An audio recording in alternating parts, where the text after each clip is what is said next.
Iran जंग और America के साथ होने वाले मुआहदे के बाद भी बहुत सी ऐसी चीज़ें सामने आ रही हैं जो हमें बताती हैं इस खित्ते का फ्यूचर एक नई डायरेक्शन सेट होने जा रही है, जिसको समझना बहुत ज़रूरी है। और इसके साथ ही इस पीस डील का जो बफर पीरियड है 60 दिन का, उस हवाले से क्या डेवलपमेंट्स हो रही हैं वो भी बहुत इंपॉर्टेंट है। तो आज की इस वीडियो में हम नज़र डालेंगे इन तमाम पार्टीज की अपनी अपनी एफर्ट्स की कि वो किस तरह अपने इन्फ्लुएंस को रीगेन करना चाहती हैं। ऑब्वियसली अमन तो कायम हो गया है वक्ती तौर पर, लेकिन आपके ख्याल में अब जो ये सारे प्लेयर्स हैं क्या वो चुप करके बैठ जाएंगे? अब वो अपना रोल डिफाइन करने की कोशिश करेंगे इस नई स्ट्रेटेजिक डायरेक्शन में, चाहे अमेरिका हो, चाहे इजराइल हो, चाहे ईरान हो या गल्फ स्टेट्स हो। एक नए रीजनल अलायंस की भी बात हो रही है जिसको लेकर यूएई ज्यादा खुश नहीं है। तो यही आज की इस वीडियो में हम नज़र डालेंगे और जो डेवलपमेंट्स हो रही हैं वो हमें उसी तरफ लेकर जा रही हैं कि हम समझें, हम एनालाइज करें कि हो क्या रहा है। और इसमें सबसे इम्पॉर्टेंट डेवलपमेंट है मार्को रूबियो का गल्फ स्टेट्स का विजिट। हम देखेंगे कि किन किन जगहों के विजिट किए हैं। ईरान का स्ट्रेट ऑफ हॉर्मूज के हवाले से क्या नया बयान आया है, न्यूक्लियर के हवाले से जो एक और टसल क्रिएट हो रही है वो क्या है, नेटो ने क्या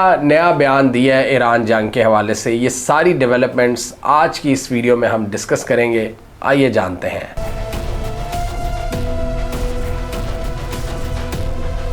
तो मार्को रूबियो जो कि यूएस के सेक्रेटरी ऑफ स्टेट हैं, वो गल्फ का विजिट कर रहे हैं 3 गल्फ रियासतों का। और ये वही गल्फ रियासतें हैं जो कि सबसे ज़्यादा परेशान रही हैं ईरान के हमले, जिन्होंने सबसे ज़्यादा फेस किए हैं यूएई, कुवैत और बहरीन। और कुवैत और बहरीन ने तो आखिरी राउंड में भी हमले फेस किए हैं पीस डील से जस्ट पहले। और यूएई किसी हद तक अपनी अंडरस्टैंडिंग तय कर चुका था ईरान से। कतर और सऊदी अरब पहले ही चीज़ों को समझ चुके थे और वो ईरान से बातचीत कर रहे थे। तो ये हमें नजर आता है कि ये जो 3 स्टेट्स हैं ये अमेरिका के भी बहुत करीब है और यहाँ अमेरिका के असासे भी एक बड़ी तादाद में है। 5th फ्लीट का हेडक्वार्टर है सेंटकॉम की, जो 5th फ्लीट है, तो एक बड़ी प्रेजेंस है। तो अब क्या हो रहा है, डेफिनेटली परेशानी लाहिक हुई है अमेरिका को भी और इन गल्फ रियासतों को भी कि अब नया सिक्योरिटी आर्किटेक्चर क्या बनेगा। मतलब ये जो नए सिक्योरिटी पैराडाइम किस तरह अब डिफाइन होंगे, क्योंकि पहले अमेरिका आया था 80s के एंड में, 90s के स्टार्ट में, और उस वक्त मल्टीपल डेवलपमेंट्स हो रही थी। ईरान की इस्लामी हुकूमत कायम हुई थी इनकलाब के बाद और उनकी इराक से जंग,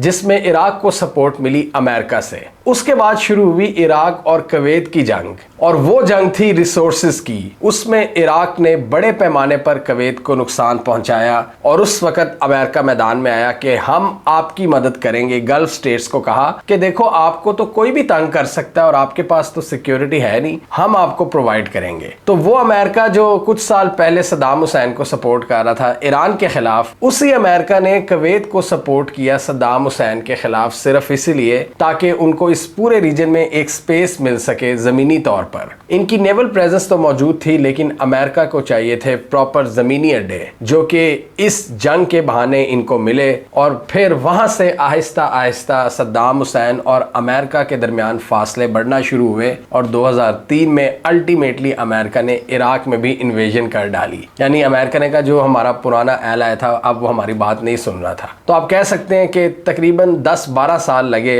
इराक की इन्वेजन में, जब से इनके मसले स्टार्ट हुए इराक से। और मसले कब स्टार्ट हुए, जब इन्होंने कुवैत को सपोर्ट किया अमेरिकन ने, और वही एक बुनियाद थी अमेरिका की प्रेजेंस की इन बेसिस की। यानी आप कह सकते हैं कि जो सिक्योरिटी आर्किटेक्चर अमेरिका ने पिछले 40 सालों में बिल्ड किया था, ईरान ने उसको 40 दिनों में फारिग करके रख दिया। और अब ये Marco Rubio American secretary of state सोच रहे हैं कि अपनी मिलिट्री प्रेजेंस का यहाँ पर क्या करना है। उन्होंने यकीन दिलाया अपने गल्फ एलायंस को कि हम आपको अकेला नहीं छोड़ेंगे। आगे वो ज़हन में ये सोचते हैं कि यार आपकी अपनी इतनी बुरी हालत है, हाँ आपको शायद हमारी सपोर्ट की जरूरत है, हम आपको अकेला नहीं छोड़े और आप बात कर रहे हैं कि आप हमें अकेला नहीं छोड़ेंगे। तो ये सारे अब सर जोड़कर बैठ गए, परेशानी की कैफियत है। और यूएई भी इसमें काफ़ी ज़्यादा तलमलाया हुआ है कि क्या करना है, क्योंकि यूएई ने जो एक सेंस ऑफ स्टेबिलिटी जो कायम की हुई थी, एक पूरी दुनिया में इमेज बनाया हुआ था कि जी हम सेफ हैं, हमारे पास अमेरिकी एसेट्स हैं, इजरायली सपोर्ट है, जबरदस्त इकॉनमी है, हम तो अनटचेबल है। इनविंसिबिलिटी का जो एक इमेज था वो तो शैटर होकर रह गया और अब यूएई कंफ्यूज है। और एक मकसद ये भी है इस दौरे का कि इनको एतमाद में लिया जाए कि ईरान के साथ जो डील किया है वो इतनी बुरी नहीं है आप लोगों के लिए, और स्ट्रेट ऑफ हॉर्मुज़ पर हम आपकी मदद करेंगे,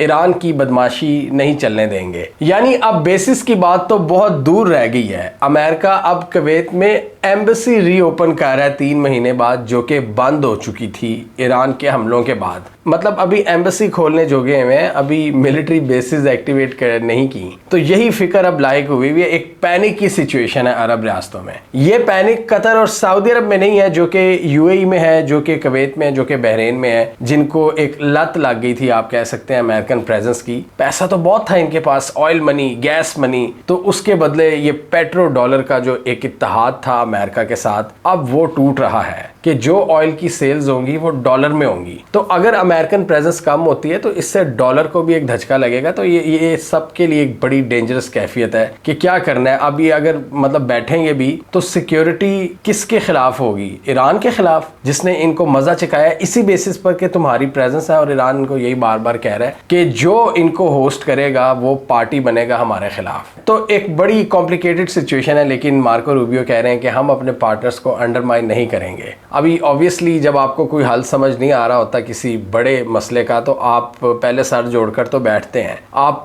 पॉसिबिलिटीज इसमें एनालाइज करते हैं। और फिलहाल तो यूएस को ये डील बचानी है, इस डील की बात करने गए हैं, और जो सिक्योरिटी आर्किटेक्चर है वो बाद में डिस्कस किया जाएगा। और ये इन अरब रियासतों को ये भी बताने गए हैं कि ये जो डील है ये सिर्फ ईरान के मफाद में नहीं है, इसमें हम आपका भी ख्याल रख रहे हैं। और सबसे पहली चीज जो अमेरिका इनको प्रेजेंट कर रहा है वो ये कि देखो स्ट्रेट ऑफ हॉर्मुज़ खुल गई है। स्ट्रेट ऑफ हॉर्मुज़ के हवाले से भी कुछ मसले मसाइल चल रहे हैं। ईरान कहता है कि हमने कोई जगह टैक्स नहीं लेना, कोई टोल फीस नहीं लेनी, हमने सिर्फ सर्विसेज के पैसे लेने हैं, जो नेविगेशनल सपोर्ट हम प्रोवाइड करेंगे कश्तियों को, और जो रास्ता हम आपको दे रहे हैं वही रास्ता है और कोई रास्ता नहीं है। अगर आप किसी दूसरे या सदर्न पार्ट से जाने की कोशिश करेंगे तो आपको मसाइल आएंगे, और ईरान ने वार्न कर दिया है। तो यहाँ पर भी एक मसला चल रहा है। ईरान बहुत मिनिमम फीस चाहता है सर्विसेज की, कि जो गाइडेंस की फीस है, जो सर्विसेज में पैसे लगते हैं, क्योंकि ईरान के मुताबिक खुद इस रीजन को मिलिटराइज किया गया है, तो अब हमारी प्रेजेंस भी जरूरी है।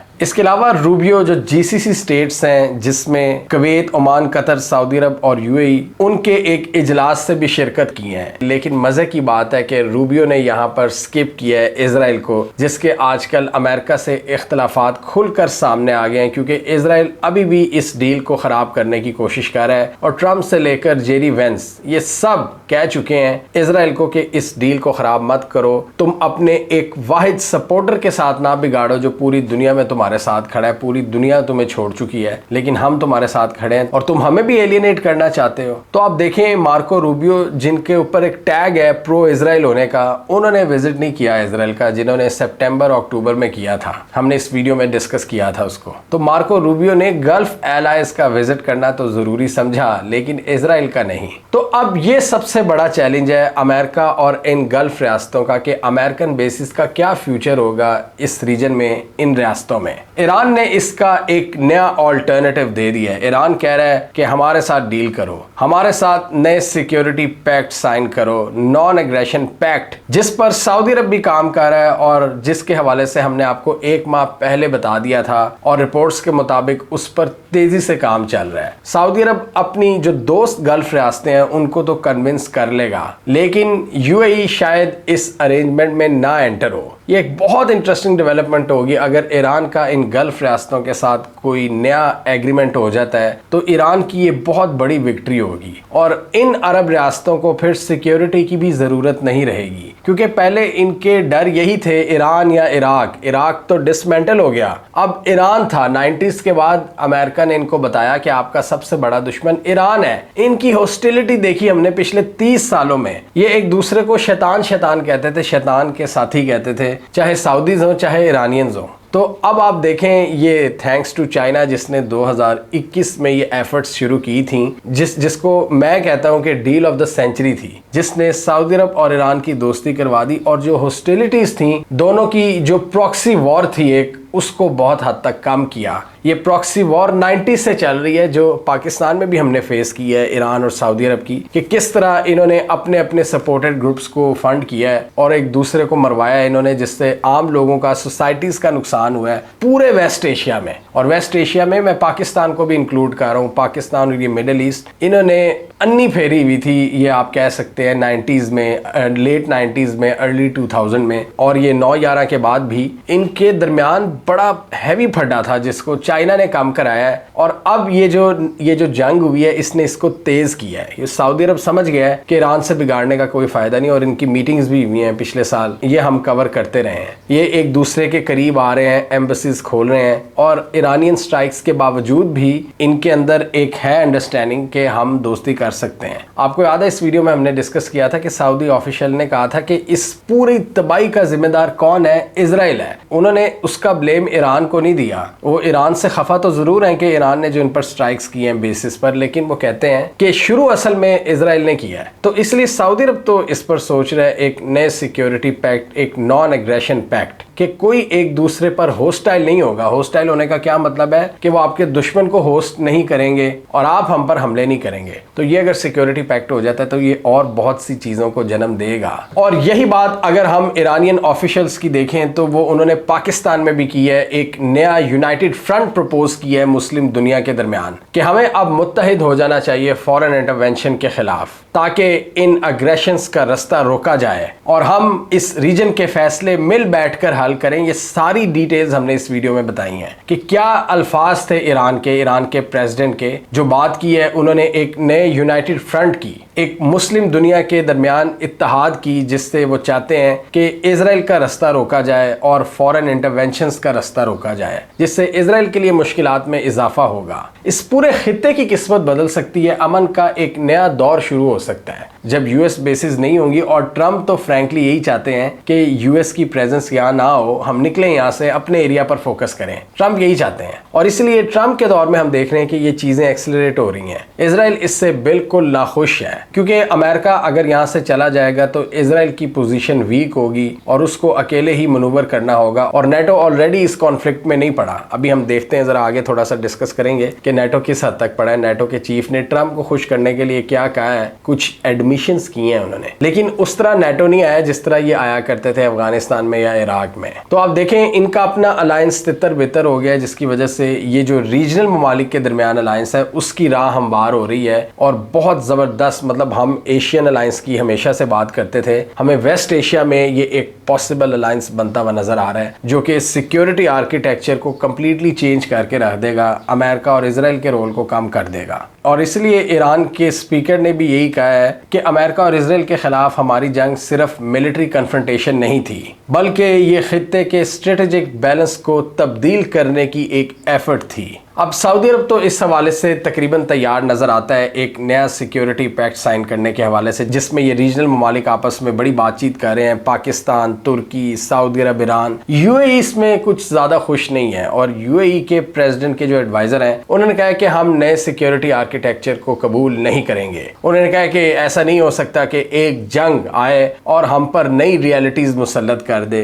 यूएई बिल्कुल खुश नहीं है, क्योंकि यूएई इस वक्त इजराइल के साथ दोस्तियां जो आ रहा है, और डेफिनेटली इजराइल ये चाहता है कि ये नया सिक्योरिटी आर्किटेक्चर ना जन्म ले। अगर वो बन जाता है तो इजराइल के लिए तो नुकसान ही नुकसान है, लेकिन यूएई को यहाँ पर यह समझना चाहिए कि वो खुद इस सिक्योरिटी आर्किटेक्चर में शामिल हो और इस इत्तेहाद को मजबूत करे। और बकाया वेस्ट एशिया रीजन में उनके पास कौन बचता है? सिर्फ इजराइल। तो आपने इजराइल का साथ देना है, एक अग्रेसर का और एक छोटे मुल्क का, या आपने एक ग्रैंड अलायंस की तरफ जाना है जिसमें ज्यादा स्टेबिलिटी है, जिसमें पैसा है, जिसमें ह्यूमन रिसोर्स है, जिसमें ओवरऑल लैंड मैस ज्यादा है? तो कौन सा आप पर जादू किया है इजराइल ने कि आप इजराइल की पॉलिसी की बात कर रहे हो और इस पूरे रीजन को ठुकरा रहे हो? ये समझ से बाहर है। उनके मुताबिक नए जियोपॉलिटिकल फैक्ट्स हम पर नहीं थोपे जा सकते, लेकिन हकीकत यह है कि अब नए जियोपॉलिटिकल फैक्ट्स जन्म ले चुके हैं और ये कड़वी गोली यूएई को निगलनी पड़ेगी, क्योंकि नई जियोपॉलिटिकल रियलिटीज तो अब इमर्ज हो चुकी हैं।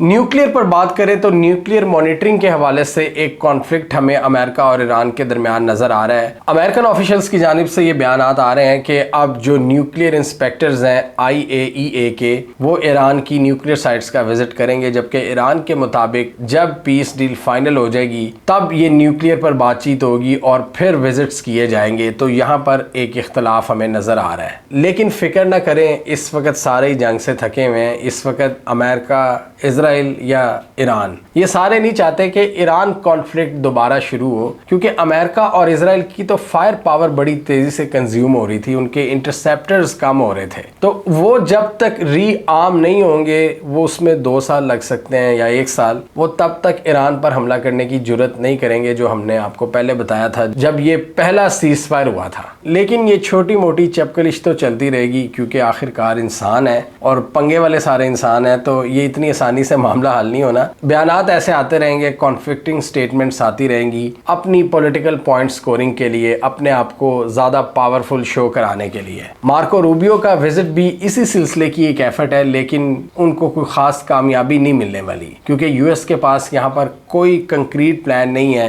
कि करना क्या है अब इन बेसिस का। इसी तरह स्ट्रेट ऑफ हॉर्मुज के हवाले से भी एक कॉन्फ्लिक्ट तो हमें नजर आ रहा है, लेकिन वो छोटा है, वो इतना बड़ा मसला नहीं है कि जिससे जंग दोबारा स्टार्ट हो। वही बात है कि ईरान कह रहा है कि हमें मैनेजमेंट के लिए फीस चाहिए, जो हम नेविगेशनल सर्विसेज देंगे उसके लिए, जबकि अमेरिका ये चाह रहा है कि स्ट्रेट ऑफ हॉर्मुज पर किसी किस्म की कोई फीस ना हो। और अरब ममालिक भी यही चाहते हैं कि स्ट्रेट ऑफ हॉर्मुज और पर्शियन गल्फ के उस तरफ जो ये ममालिक हैं 4, स्ट्रेट ऑफ हॉर्मुज के ऊपर कोई हमें चार्ज ना देना पड़े, क्योंकि बड़े पैमाने पर इनकी ऑयल एंड गैस की वेसल्स गुजरती हैं यहाँ से। तो अगर हर कश्ती पर टैक्स होगा तो बड़ी चीज़ें इनके लिए एक्सपेंसिव हो जाएंगी। ईरान पहले तो कह रहा था, ईरान जब पहले एग्रेसिव हुआ था, वो तो कह रहे थे कि हम हर शिप से हज़ारों डॉलर की फीस लेंगे, मतलब पर शिप हम चार्ज करेंगे, जिससे ईरान अब पीछे हट गया है। और अभी ओमान ने एक मैप जारी किया है और फौरन IRGC का बयान आया कि मैप सिर्फ वही है जो हमारा जारी करदा है, और अगर किसी दूसरे रूट को फॉलो करने की कोशिश की तो आपको मसला हो सकता है। स्ट्रेट ऑफ हॉर्मुज की पैसेज का कुछ पार्ट ओमान की तरफ भी है, लेकिन ईरान कहता है कि हमारे वाले रास्तों को फॉलो करें, और ज़्यादातर ये एरिया ईरान के ही कंट्रोल में है। और इससे पहले भी हमने देखा हुआ है कि ईरान ने नेविगेशनल मैप्स प्रोवाइड किए थे कश्तियों की गाइडेंस के लिए कि यहाँ से गुजरें, और हमारी जगह जगह पर बोट्स हैं। और ईरान ने ये अरब ममालिक और अमेरिका को एक पैगाम भी दे दिया है कि स्ट्रेट ऑफ हॉर्मुज हमारे लिए एक ऐसा टूल है जिसको हम कभी भी इस्तेमाल करके आपको पेन पहुंचा सकते हैं अगर आप हमारी तरफ हॉस्टिलिटी दिखाओगे। ये ईरान ने करके अब दिखा दिया है, और इसी वजह से एक नई इक्वेशन सेट हो चुकी है स्ट्रेट ऑफ हॉर्मुज के ऊपर, जिसको अमेरिका तो चेंज करने की कोशिश कर रहा है, लेकिन अब ये चेंज होनी नहीं है, क्योंकि ईरान ने अपनी धाक बिठा दी है यहाँ पर, जिसे कहते हैं ना कि प्रेजेंस फोर्टिफाई कर लिया है। और ईरान कहता है कि ये हमारी मजबूरी है, वो सिर्फ इसलिए कि यहाँ पर होस्टाइल एक्टर्स ने हम पर हमला किया और हमें इस इलाके को अब सिक्योर करना है। आपको याद है अमेरिका ने ये सदरन ईरान के इन्हीं इलाकों पर हमले किए आखिरी लेग में, जब ये स्ट्रेट ऑफ हॉर्मुज के आसपास के इलाकों पर इन्होंने हमले किए हैं। तो ईरान कहता है कि इसीलिए हमें क्या पता, आप कभी भी हम पर हमला कर सकते हो। UAE की रिपोर्ट्स आई थी, उसने हमले लॉन्च किए हैं, तो हमारी प्रेजेंस यहाँ पर जरूरी है। और साथ ही UAE के अंदर तो मोसाद की भी प्रेजेंस है, इजराइल के एयर डिफेंस सिस्टम्स हैं, तो इसलिए हमारी अपनी प्रोटेक्शन के लिए हमारी यहाँ पर मौजूदगी जरूरी है। तो ईरान ने यह साबित कर दिया है कि वो ग्लोबल इकोनॉमी को चोक कर सकते हैं। अमेरिका के बेपनाह हमलों के बावजूद वो स्ट्रेट ऑफ हॉर्मुज को कंट्रोल कर सकते हैं, और किस तरह वो स्ट्रेटजी हमने आपको 3 माह पहले इस वीडियो में बताई थी। ईरान का डिसेंट्रलाइज्ड डिफेंसिव सिस्टम, जिसमें आप टॉप लीडरशिप को ख़त्म करते भी जाएं तो लोकल कमांडर्स कशम आइलैंड के ऊपर, ईरान के सदर्न एरियाज पर वो ऐसी गारों में छुपे हुए हैं कि एक रेडियो सिग्नल के जरिए, जिसको आप जैम भी नहीं कर सकते या इंटरसेप्ट भी नहीं कर सकते, उसके जरिए वो मजीद अपने कारिंदों को या अपने फौजियों को पैगामात दे सकते हैं और वो समंदरों में कार्रवाइयाँ कर सकते हैं। और यहाँ पर GCC को भी समझ आ रही है कि ईरान से बातचीत करने में ही बेहतरी है। सबसे पहले पहले ये चीज़ समझ आई सऊदी अरब और कतर को, और उसके बाद यूएई को। कुवैत और बहरीन अभी ज़रा मुश्किल कैफियत में है और मार्को रूबियो उनको दिलासा देने के अलावा और कुछ नहीं कर सकते। ये जो नए सिक्योरिटी आर्किटेक्चर की बात हो रही है, इसमें पाकिस्तान जैसे ममालिक के लिए भी बहुत सी अपॉर्चुनिटीज़ में इजाफा होगा कि वो अपनी डिफेंसिव कैपेबिलिटीज़ प्रेजेंट करें, और वो हमने सऊदी अरब को की हैं, जिसके बदले पाकिस्तान ने कुछ इकोनॉमिक डिविडेंड्स हासिल किए हैं। ये एक अच्छी अप्रोच है, लेकिन पाकिस्तान को लॉन्ग टर्म स्टेबिलिटी पर भी काम करना चाहिए और ऐसे डिविडेंड्स लाने चाहिए जो आवाम के लिए भी फायदेमंद हो। दूसरी तरफ नेटो के सेक्रेटरी जनरल ने ट्रंप से मीटिंग की है और ट्रंप ने उनको थोड़ी बहुत बातें लगाई हैं। पहले भी वो कह रहे थे कि नेटो ने हमारा साथ नहीं दिया, और नेटो ने उनको खुश करने के लिए ये बयान दिया है कि ये नहीं है कि हम बिल्कुल भी इन्वॉल्व नहीं थे। हमारे बहुत से जो रुकन ममालिक हैं उन्होंने अमेरिका को लॉजिस्टिकली सपोर्ट किया है। उन्होंने एग्जाम्पल दी इटली और रोमेनिया की, जहां से अमेरिकन मिलिट्री ने बहुत सी फ्लाइट्स ली हैं ईरान के खिलाफ हमलों में, और ईरान ने इस चीज पर नेटो के चीफ को लताड़ा है कि आप खुद पब्लिकली एडमिट कर रहे हो कि आपने इस जंग में हिस्सा लिया है। ज्यादा नहीं तो बेशक थोड़ा ही, लेकिन आपने हिस्सा लिया और आपने इसको माना है। हमने देखा था कि बहुत से यूरोपियन ममालिक ने ना सिर्फ इस जंग में एंटर होने से इनकार किया, बल्कि लॉजिस्टिकल सपोर्ट भी नहीं प्रोवाइड की। इस हवाले से यूके में बहुत ज्यादा बहस चलती रही और उन्होंने थोड़ी बहुत एयर स्पेस दी भी, स्पेन ने बिल्कुल नहीं दी। नेटो के इस बार कम सपोर्ट की सबसे बड़ी रीजन ये थी कि उनको ट्रंप से ये गिला है अमेरिका से कि आपने हमें रशिया यूक्रेन जंग में उस तरह सपोर्ट नहीं किया। हालांकि बाइडेन बहुत ज्यादा सपोर्ट कर रहे थे। ये जंग इसीलिए इन्होंने सस्टेन रखी कि वहां से बिलियंस ऑफ डॉलर्स आ रहा था, लेकिन जैसे ही ट्रंप आए ये पैसे आना रुक गए। ट्रंप ने कहा हम आपको क्यों दें, उन्होंने कहा फिर हम आपको क्यों सपोर्ट करें। तो इस तरह हम देख रहे हैं कि ये वेस्टर्न अलायंस बुरी तरह से टूट चुका है। ये भी ईरान, रूस और चाइना की एक बहुत बड़ी स्ट्रेटेजिक विक्ट्री है कि उनका अलायंस पहले से ज्यादा इम्बोल्डन हुआ है और उनका मुखालिफ वेस्टर्न अलायंस वीक हुआ है। ईरान ने इस खित्ते का सिक्योरिटी आर्किटेक्चर तब्दील करके रख दिया है और अब वो नई रियलिटीज़ की बात कर रहे हैं, नई जियोपॉलिटिकल रियलिटीज़, और वो कह रहे हैं कि हमारे साथ एग्रीमेंट्स करो या हम मिलकर एग्रीमेंट करते हैं, बैठते हैं, ऑनेस्ट होकर डिस्कशंस करते हैं। वो सारा ईरान ने क्या प्रपोज किया आप इस वीडियो में देख सकते हैं। यही सारी चीज़ें देखते हुए, मार्को रूबियो का विजिट जहन में रखते हुए, हमें कमेंट सेक्शन में बताइए आपके ख्याल में क्या अमेरिका अब अपनी मिलिट्री प्रेजेंस को यहाँ पर सस्टेन रख सकता है, यानी जो लैंड बेसिस हैं। समंदरों में तो इनकी प्रेजेंस होगी, जैसे इनके पास बहुत से ऑप्शंस हैं, लेकिन थोड़े दूर दूर जो जजीरे हैं, साइप्रस हो, मेडिटेरेनियन सी में या डीप इंडियन ओशन में डियागो गार्सिया की बेसिस, यहाँ पर तो होंगे, और थोड़ा बहुत अपने नेवल एसेट्स को भी घुमाए फिराएंगे। लेकिन इन गल्फ रियासतों के अंदर जो इनकी ज़मीनी प्रेजेंस थी, क्या वो सीरियसली अंडरमाइन हुई है, और अब क्या बेसिस उस तरह बहाल हो सकती हैं, उस तरह फाल हो सकती हैं जो ईरान ने इनका हाल किया है, और क्या ईरान और अरब ममालिक के दरमियान आप कोई नया सिक्योरिटी पैक्ट इस्टेब्लिश होता हुआ देख रहे हैं? कमेंट कीजिए। इसके अलावा हमारा यूट्यूब चैनल सब्सक्राइब कर लो, साथ ही वो बेल आइकॉन भी दबा लें ताकि वो स्टोरीज दुनिया भर से पाकिस्तान से जिनकी मेन स्ट्रीम मीडिया पर प्रॉपर कवरेज नहीं होती, हमारे प्लेटफॉर्म के थ्रू आप तक टाइम पर पहुंच जाएं। द वाइट साइड एक ऐसा एग्जाम्पलरी प्लेटफॉर्म है जिसने आज तक कंटेंट के हवाले से किसी से डिक्टेशन नहीं ली। बमुश्किल 2 से 3 पेड कैंपेन्स की हैं, और वो भी नॉन पॉलिटिकल। और इसके अलावा हम सारी रिसर्च, सारा डेटा खुद प्रोड्यूस करते हैं और कोशिश करते हैं कि बेस्ट इंफॉर्मेशन अपने व्यूअर्स तक पहुंचाएं, क्योंकि ये एक बहुत बड़ी जिम्मेदारी है हम पर। हम पाकिस्तान में इंडिपेंडेंट मीडिया की असल शक्ल हैं। हम किसी से डायरेक्शन नहीं लेते, बल्कि अपनी डायरेक्शन खुद बनाते हैं। हमें भारत ने भी बैन किया हुआ है और पाकिस्तान में भी मीडिया के हालात कुछ साजगार नहीं, और बाज़ औक़ात हमें इसी वजह से एहतियात बरतनी पड़ती है। हमारे इस इंडिपेंडेंट काम को सपोर्ट करने के लिए आप हमें पेट्रियन पर फाइनेंशियली सपोर्ट कर सकते हैं, और जो हमें करंटली सपोर्ट कर रहे हैं उनका बहुत बहुत शुक्रिया। हमारे बड़े भाइयों की तादाद अभी थोड़ी है, लेकिन इनकी यही सपोर्ट हमारे लिए बहुत मैटर करती है। हमें पेट्रियन पर आप इस लिंक पर जाकर सपोर्ट कर सकते हैं। हम हुकूमतों के हर गलत एक्शन को क्रिटिसाइज करते हैं और सिस्टम की जो नाकामियां हैं उसको हाईलाइट करते रहते हैं, लेकिन हमारा जो एक रीजनल नैरेटिव है उसको भी दुनिया के सामने रखते हैं, यानी बताते हैं दुनिया को कि हम रीजन की आवाज़ हैं, हम पाकिस्तान की आवाज़ हैं। एक सही मानों में पाकिस्तानी आवाज़ जो कि पाकिस्तानी नैरेटिव दुनिया को दिखाती है, जिसमें हमारी कामयाबियां और चैलेंजेस दोनों शामिल होते हैं।